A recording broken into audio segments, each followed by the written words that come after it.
What is up, my friends? You are very welcome along to a first here on Anfield Agenda. This is the first time we've ever re-recorded a preview because of so many changes to availability in Arne Slot's pre-match press conference. So don't worry, there's not going to be any ad reads or anything in this one. We're just going to get straight into it and give you an update from the press conference and my rejigged starting 11 and score prediction. You know we want to know your thoughts, so do let us know in the comment section. Drop a like if you enjoy it, and don't forget to hit that subscribe button.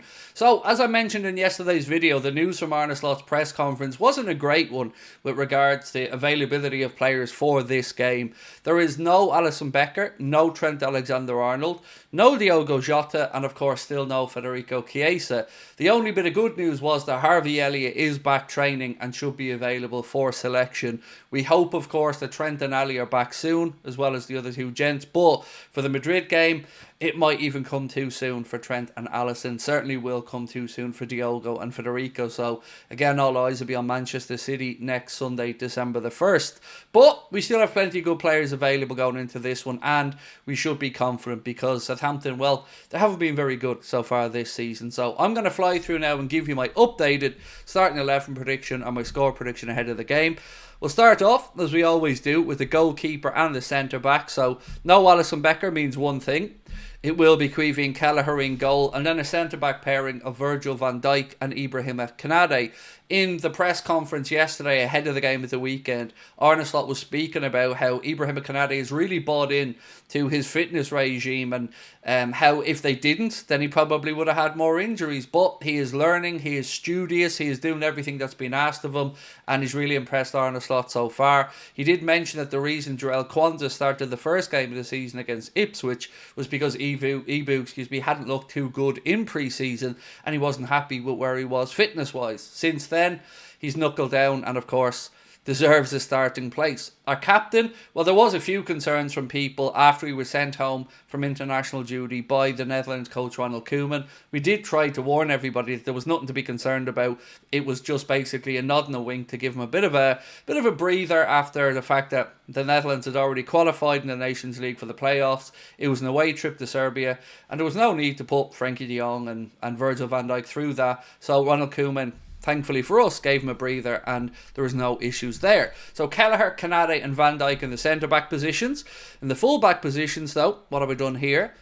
Well, obviously, no Trent Alexander-Arnold can only mean one thing, and that is that Connor Bradley comes in on the right-hand side. And you know what? I'm very interested to see what happens here, because in a worst case scenario where Trent Alexander-Arnold perhaps isn't available for the game against Real Madrid, or maybe even into the future, this gives us a look at what life might be like with Connor Bradley in that right back position. On the other side, genuinely, this is a coin flip at the moment. It's what you like. Is it Costas? Is it Andy Robertson? You could make a valid argument around either one, to be fair. I think for this one, I'd give Robbo the breather because, of course, he played 2 games with Scotland, scored a goal as well, which helped them to stave off relegation and go into a relegation playoff.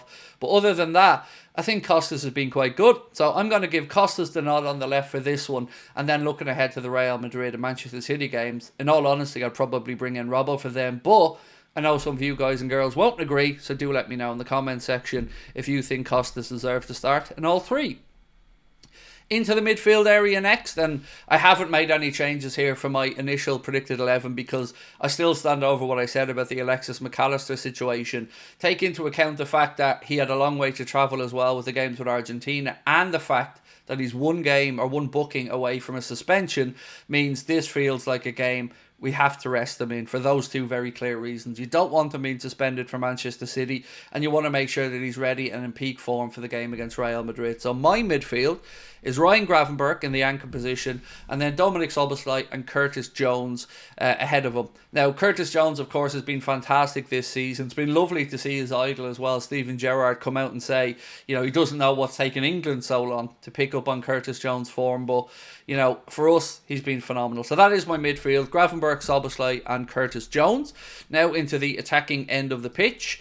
So, no surprises here really, at least I don't think. My logic again around putting Cody Gakpo on the left-hand side is the fact that, again, shorter travelling than Lucho, and that jet lag that Arne Slot spoke about in his press conference is something that, you know, can lead to subpar performances after these international breaks. So the fact, again, Cody had done less travelling, I think it makes common sense to put him on the left and rest Lucho up for the games against Madrid and City.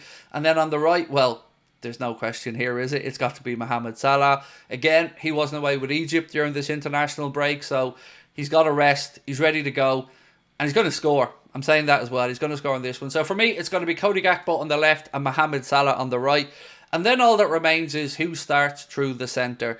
And on this one, again, it's a case of a very easy selection because Diogo Jota is still, unfortunately, not available. Federico Chiesa remains the same. So the boy, the man, the myth, the legend, it's going to be Darwin Núñez through the centre. Of course it is. There isn't really any other options, is there? And also, he will have jet lag issues, I'm sure, but he did only play half of Uruguay's last international game, so less minutes in the legs perhaps, and I still feel he has a point to prove to many Liverpool fans, and he's got to start getting on the scoring sheet. He's been doing great, making runs, making space for Mohamed Salah and others, but Darwin has got to start putting the ball in the back of the net and taking some of this pressure off his shoulders. So that is my predicted 11, but now we move across to the score prediction, and I'm going to ask you guys, do you think I've made any changes here?